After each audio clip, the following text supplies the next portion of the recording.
और आप सबकी पढ़ाई कैसी चल रही है। आई होप कि आप सबकी पढ़ाई अच्छी चल रही होगी। सो मैं बना रही हूँ आज ब्रेकफास्ट में सैंडविच एंड रेसिपी आप देख सकते हैं।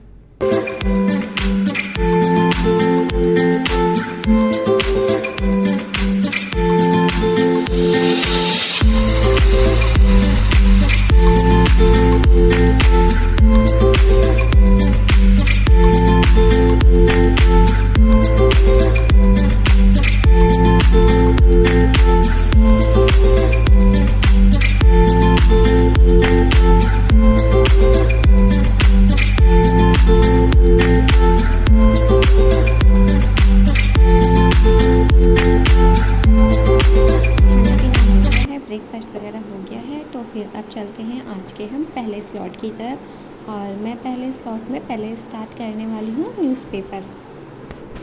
सो जैसे कि मैं हमेशा से ही सबसे पहले न्यूज़पेपर से ही स्टार्ट करती हूँ, तो स्लॉट 1 में सबसे पहला मेरा न्यूज़पेपर ही रहता है।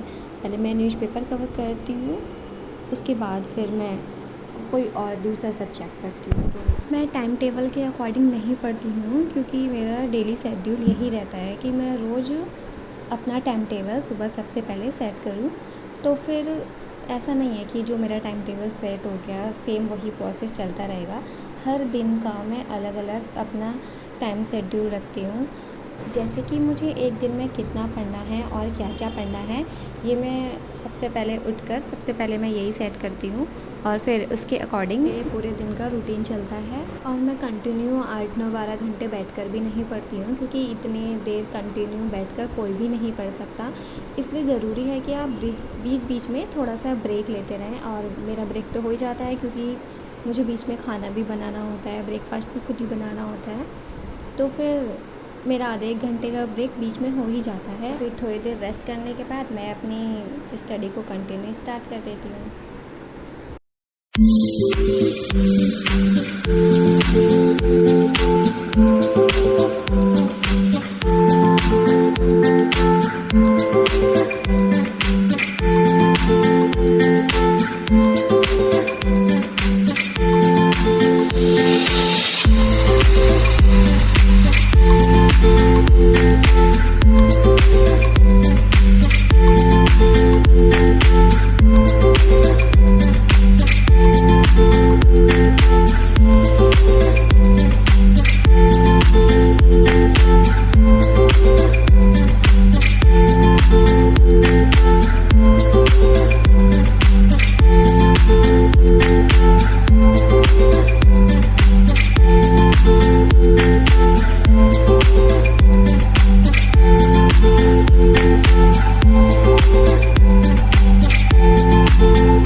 कंप्लीट। और अब मुझे थोड़ी एनर्जी लो फील हो रही है, तो मैं सोचूँ कि पहले मैं कुछ खा लेती हूँ, उसके बाद फिर अपना स्लॉट 2 स्टार्ट करूँगी।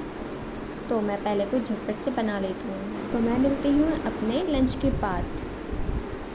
आपको पता है मुझे ना खाना बनाने नहीं आता था, ये सब कुछ मैं यहीं पर ही आकर सीखी हूँ, क्योंकि इससे पहले मैंने अपने घर पे कभी खाना नहीं बनाया। बाकी सारे काम कर लेती और कुछ नॉर्मल चीज़ बना लेती थी, लेकिन ये पनीर वगैरह ऐसी हैवी डिश मुझसे बनाने ही नहीं आती थी। ये सब कुछ मैं यहीं पर ही आकर सीखी हूँ। बस मुझे इतना पता है कि सब्ज़ी वगैरह में मतलब जितने भी हमारे पास मसाले स्पाइसेस होते हैं ना, वो सारे उसमें डाल दो और बन गई सब्ज़ी बस। और कभी कुछ ऐसा होता है जैसे कि मुझे नहीं बनाने आता है, तो मैं घर पे कॉल करके मम्मी से या अपनी सिस्टर से पूछ लेती हूँ या फिर मैं यूट्यूब पे देख लेती हूँ कि कैसे बनता है। पढ़ाई के साथ साथ अब मैं एक अच्छी कुक भी बन गई हूँ। ऐसी बहुत सी चीज़ें हैं जो अब मुझे बनाने आ गई है, जो मुझे पहले कभी बनाने नहीं आती थी। और लाइफ हमें सब सिखा देती है, जैसे कि मैं सीख गई हूँ खाना बनाना।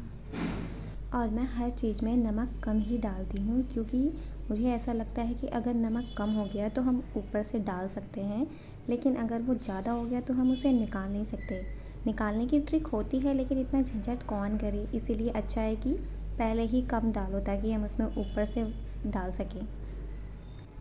तो ये मेरी बन गई हैं गोल मटोल सी पूरियाँ, और मैं बनाऊँगी 4-5 पूरियाँ बस। और जैसे कि मेरी मटर पनीर की सब्ज़ी बनी है थोड़ी ज़्यादा, जो कि मैं उसे रात को भी खा सकती हूँ, तो मेरा एक काम तो ईज़ी हो जाएगा, मुझे रात को सब्ज़ी बनानी नहीं पड़ेगी, सिर्फ पूरियाँ बनानी पड़ेगी।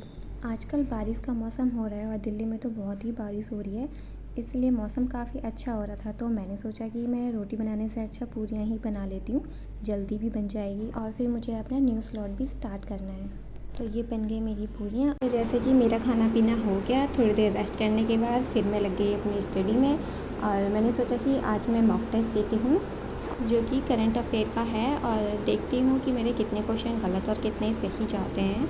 तो मेरा गया एक क्वेश्चन गलत, कोई बात नहीं, इतना तो होता रहता है। अब एक क्वेश्चन का एनालाइज़ करते हैं और फिर उसके बाद मैं अपना स्लॉट 2 स्टार्ट करती हूँ, और जिसमें मैं अपने स्लॉट 2 में मैं एनालाइज़ कर रही हूँ कि मेरे कितने क्वेश्चन गलत हुए थे। फिर मैं उसको एक नोट कर लेती हूँ, सारे क्वेश्चन को मेरे जितने भी गलत हुए हैं, और फिर उसको दोबारा से रीड करके मैं दोबारा से रीटेस्ट दूँगी, जिससे कि मुझे पता लग जाए कि मैं कितना इम्प्रूव हुआ है दोबारा रीटेस्ट देने पर। मैंने आज 2 मॉक दिए थे, जिनमें से मेरे पहले वाले में तो अच्छा रहा, लेकिन जो मैंने दूसरा दिया था उसमें तो मेरे सारे ही क्वेश्चन गलत गए थे। लेकिन फिर मैंने उसको दोबारा से चेक किया, दोबारा से एनालाइज़ किया और फिर रीटेस्ट किया। तो जैसे कि मेरे जितने क्वेश्चन भी गलत हुए थे उन सबको मैंने नोट कर लिया, और अब मैं दोबारा से उनको रीड करके अच्छे से पढ़ के अब मैं दोबारा से रीटेस्ट देती हूँ। आई विल चेक कि मेरे कितने क्वेश्चन गलत होते हैं। ये तो मेरे सारे ही क्वेश्चन सही हो गए। आई थिंक मुझे ऐसा लग रहा था कि शायद मेरा एक क्वेश्चन गलत होगा, लेकिन वो भी सही हो गया। चलो अच्छा ही है। तो स्लॉट 3 को स्टार्ट करते हुए सबसे पहले मैं पढ़ूंगी हिस्ट्री की बुक, जो कि स्पेक्ट्रम की बुक है। 2025 के एग्ज़ाम इतने करीब आ गए हैं, मुझे तो ऐसा ही लग रहा है, क्योंकि इस साल में बस 3 मंथ और हैं, ये वाला मंथ छोड़ के। ये साल इतनी जल्दी कब और कैसे निकल गया कुछ पता ही नहीं चला। और जैसे कि आप सबको पता है 2025 का एग्ज़ाम 25 मई को है, और एग्ज़ाम आने में बस 262 डेज़ ही हैं। मुझे इतना कम टाइम लग रहा है ये, कि अभी हमारे पास टाइम है कि हम अपनी एक अच्छी प्रिपरेशन कर सकते हैं और 2025 के एग्ज़ाम में बैठ सकते हैं। तो मेरा स्लॉट 4 जो है वो स्टार्ट हो चुका है, और स्लॉट 4 में मैं आंसर राइटिंग कर रही हूँ, और आंसर राइटिंग मैं 3 घंटे करती हूँ, और अलार्म लगा देती हूँ 3 घंटे का। जैसे कि आप सबको पता ही है कि एग्ज़ाम 3 घंटे का होता है, जो मेंस का एग्ज़ाम होता है, उसके अकॉर्डिंग मैं अपने 3 घंटे का टाइम सेट करती हूँ, और 3 घंटे मैं कंटिन्यू हर रोज़ डेली प्रैक्टिस करती हूँ आंसर राइटिंग की। आंसर राइटिंग की प्रैक्टिस अगर स्टार्टिंग से की जाए तो ज़्यादा बेटर है, क्योंकि प्रीलिम्स के बाद जो मेंस का एग्ज़ाम होता है उसके बीच का जो टाइम होता है वो बस 3 महीने का ही होता है, और मुझे नहीं लगता कि उस 3 महीने में इतनी अच्छी आंसर राइटिंग की प्रैक्टिस हो सकती है। इसलिए कोशिश ये करें कि आंसर राइटिंग की प्रैक्टिस आप स्टार्टिंग से ही करें। सो मेरी आंसर राइटिंग होने वाली है कंप्लीट, और अगर आपको वीडियो पसंद आई हो तो चैनल को सब्सक्राइब करें एंड वीडियो को लाइक करें, और मैं मिलती हूँ आपसे नेक्स्ट वीडियो में।